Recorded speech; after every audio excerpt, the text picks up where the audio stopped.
Creation is a web of relationships, a kind of mystical body. Everything in the universe is connected. These are memorable words that I once heard spoken by a priest on a retreat. The spiritual director, Judy Canatu, writes, "There is a single creator who remains present to every person and every part of the cosmos, sustaining and empowering their ongoing development. Some will call that process evolution, others the work of the Spirit." Pope Francis encourages families to give thanks before and after meals, as it reminds us of our dependence on God for life. It strengthens our feeling of gratitude for the gift of creation. It acknowledges those who by their labor provide us with these goods, and it affirms our solidarity with those in greatest need. Today's gospel emphasizes gratitude. The man unclean, both by virtue of being a leper and a Samaritan, expresses gratitude to Jesus. In recent days, I listened to the Irish nature documentary maker Liz Bonning, who has travelled around the world photographing the planet. And Liz exclaims, "I see the gift that is this planet, this miracle, this paradise. I don't know why people wait for heaven. How beautiful life could be here if we just tweaked our lives, we would thrive."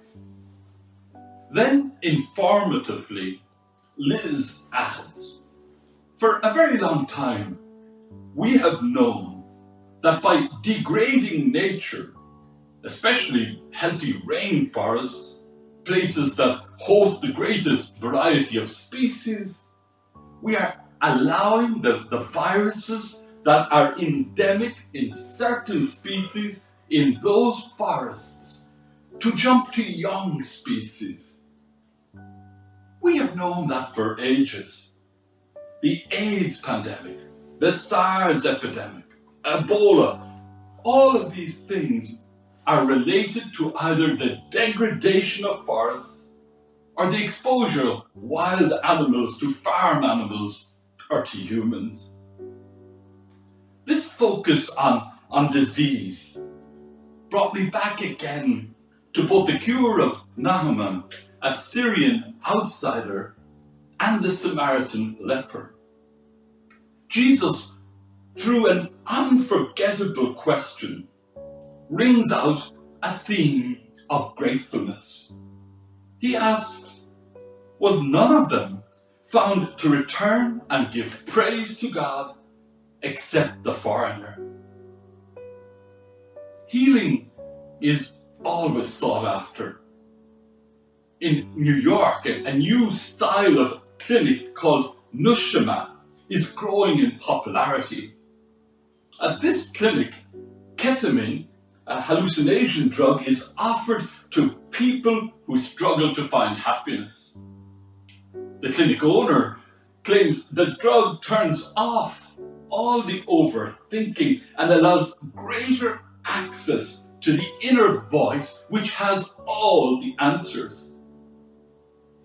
Journalist Hannah Marriott visited one such clinic, and as she was injected by a drip with headphones placed over her ears, Hannah began to hear a soothing voice whisper, "What if there are angels everywhere, but we just can't see them?" Then her subconscious became ripe with this thought, "The world's amazing, isn't it? We are all connected." Both Liz and Hannah speak glowingly of their discovery that we are all interconnected. Liz argues that heaven is here right now. Then when quizzed about the beauty and perfection of this planet and whether that gives her a sense of a God, Liz replies, I have a sense of spirituality with respect to nature, and I am constantly reminded of how intimately connected we are with the majesty of nature. That to me is my God. That to me is spirituality. When asked by the doctor at the Kettleman Clinic if she believed in a higher power, Hannah replied to him that she had felt increasingly curious of late.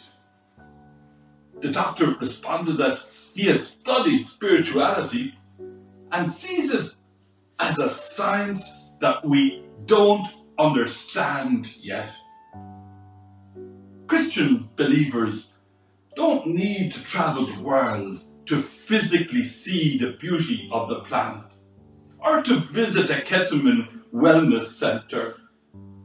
Our faith nurtures us to awake to a universe permeated with love, and to spend our time learning how to become this love. Gratitude commences and flows from a deep sense of reverence for our created universe. Healing begins when we live with the understanding that our lives are inseparably involved with one another.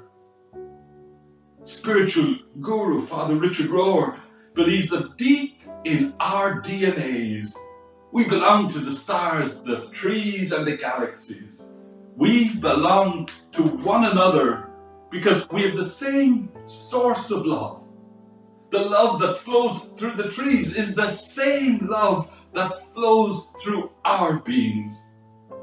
We are deeply connected in this flow of love, beginning on the level of nature, where we are the closest of kin, because the earth is our mother.